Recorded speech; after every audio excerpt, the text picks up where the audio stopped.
Meditações sobre o Antigo Testamento, número 6, versículos 1 a 12. Para maior proveito, ore, leia na Bíblia os versículos indicados e medite nos comentários. Além dos levitas, era o privilégio de qualquer homem ou mulher de Israel separar-se a si próprio de uma maneira especial para o Senhor. Quando assim procedia, a pessoa era chamada de Nazireu, não Nazareno, que era uma pessoa que vivia em Nazaré. Mas, em contraste com os filhos de Levi, tal consagração era individual e voluntária. O nazireu era livre para fazer ou não este voto, mas uma vez feito, a liberdade acabava. Sua vida privada e pública era submetida a obrigações rígidas. Assim como em um exército, o recruta voluntário está sujeito à mesma disciplina que as tropas convocadas obrigatoriamente. Os requisitos de um nazireu eram 3. 1. Abster-se de todos os produtos da vinha. 2. Permitir que seus cabelos crescessem. 3. Evitar o contato com a morte, salário e prova de pecado. O vinho no Antigo Testamento é uma figura das alegrias do mundo. Durante o tempo que uma pessoa era um nazireu, ele não devia beber vinho. O crente é uma pessoa que está sempre separada, para Cristo, da excitação deste mundo. Algo pode não ser considerado pecaminoso, mas poderia nos impedir de verdadeiramente desfrutarmos do Senhor. Isso mostra que não é só o mal, mas o melhor pode ser uma armadilha de corrupção. Deixar seu cabelo crescer significaria desistir de qualquer direito à sua própria dignidade ou reputação, figura do eu posto de lado, o que deve caracterizar o discípulo de Cristo. Pois a Bíblia nos diz que é uma vergonha para o homem ter cabelo comprido. 1 Coríntios 1, versículo 14. Era uma vergonha para um homem ser um nazireu. Tocar um corpo morto o tornaria impuro. Acaso não estamos cercados por aqueles que estão mortos em transgressões e pecados? O próprio Senhor Jesus foi o verdadeiro e perfeito nazireu. Ele se fez de nenhuma reputação e se conservou incontaminado deste mundo. Não era, portanto, uma separação só do que estava contaminado, mas do melhor na natureza. Não que a natureza seja condenável. A criação como Deus fez foi digna de sua mão. Nós somos ligados à honra de Deus na criatura até o final. Em princípio, cada filho de Deus tem esse caráter triplo. Ele está morto para o mundo, para si mesmo e para o pecado. Vemos isso em Gálatas 6, versículo 14, 5, versículo 24 e 2 versículos 17 a 20. Mas ele só pode ter a força necessária para manter esse difícil padrão tão contrário à nossa natureza se a sua separação para Cristo for total, resultado de uma decisão alegre em seu coração. Ouça os comentários de John Nelson Darby a seguir.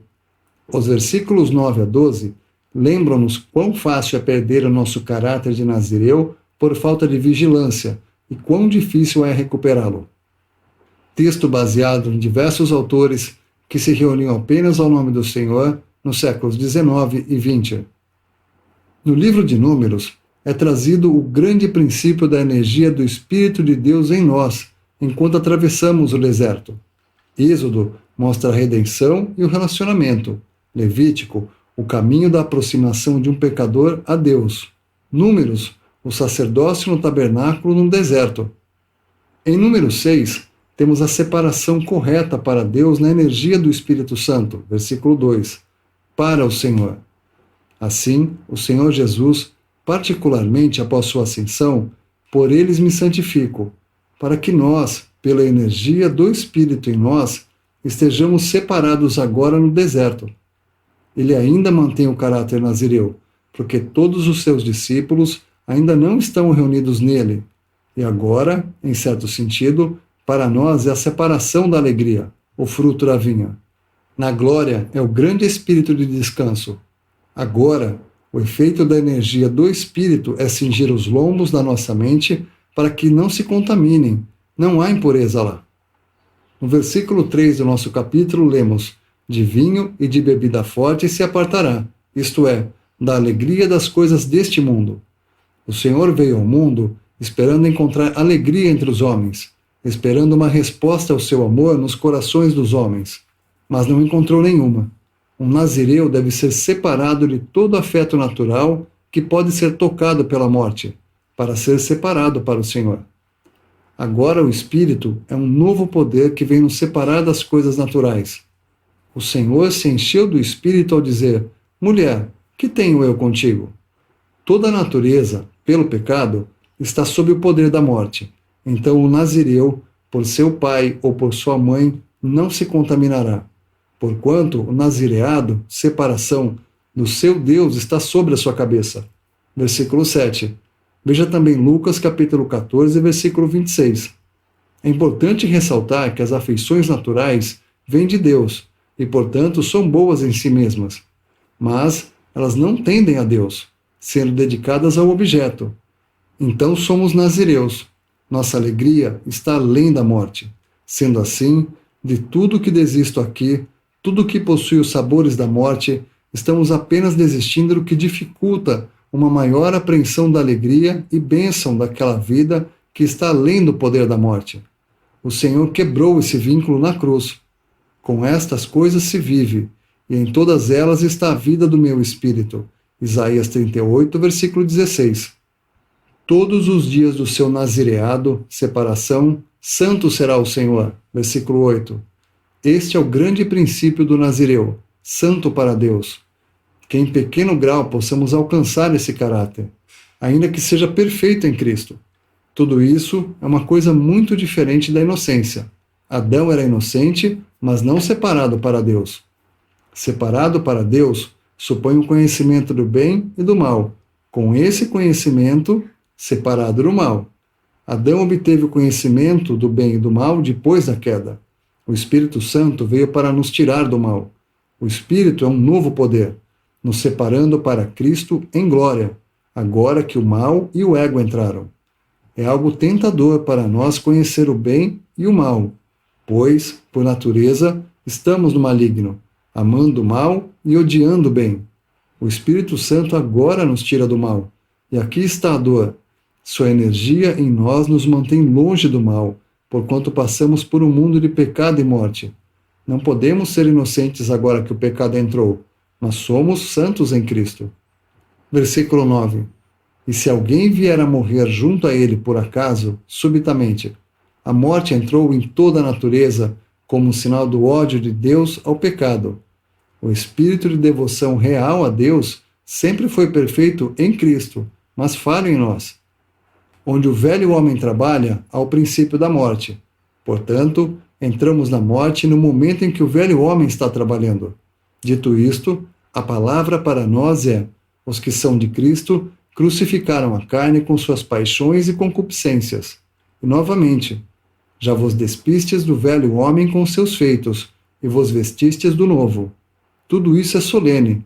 Não só temos paz, mas quando estamos passando por esta cena de pecado, precisamos ser mantidos separados e devotados a Deus pela energia do Espírito Santo em nós. Versículo 9 e 12. Se eu deixar a devoção a Deus, é verdade que o cabelo pode crescer novamente, mas a cabeça tem que ser raspada e o tempo foi perdido. Não se trata de pecado aqui, mas da perda em relação à energia da vida.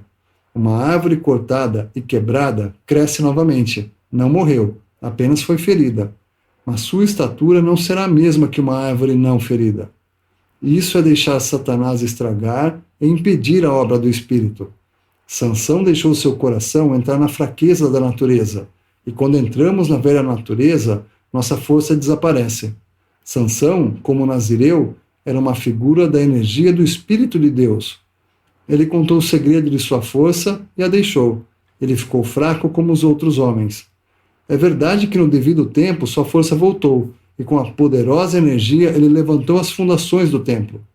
Se não somos cuidadosos e vigilantes para manter o segredo de nossa força em comunhão com Deus, e o mundo e o pecado entram, ainda que não estejamos conscientes disso, a verdade aparecerá quando nos levantarmos para nos movimentar, pode ser no serviço, e nos acharmos fracos como outros homens, e quando em nossa fraqueza, como Sansão, o diabo ferirá nossos olhos.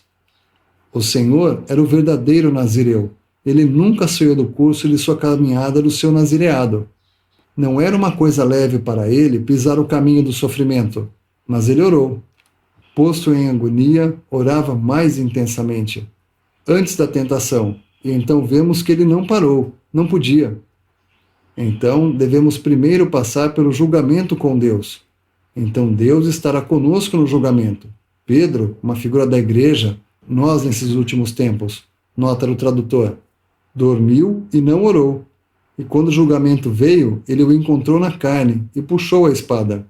Jesus orou para que o cálice pudesse passar dele, mas quando o sacerdote e os soldados vieram, apesar de Satanás estar em tudo isso, contudo, viu a mão de Deus e poderia dizer: o cálice que o meu Pai me deu. Então não era nenhuma tentação, mas um ato de obediência. Trechos do comentário de John Nelson Darby sobre o Nazirismo.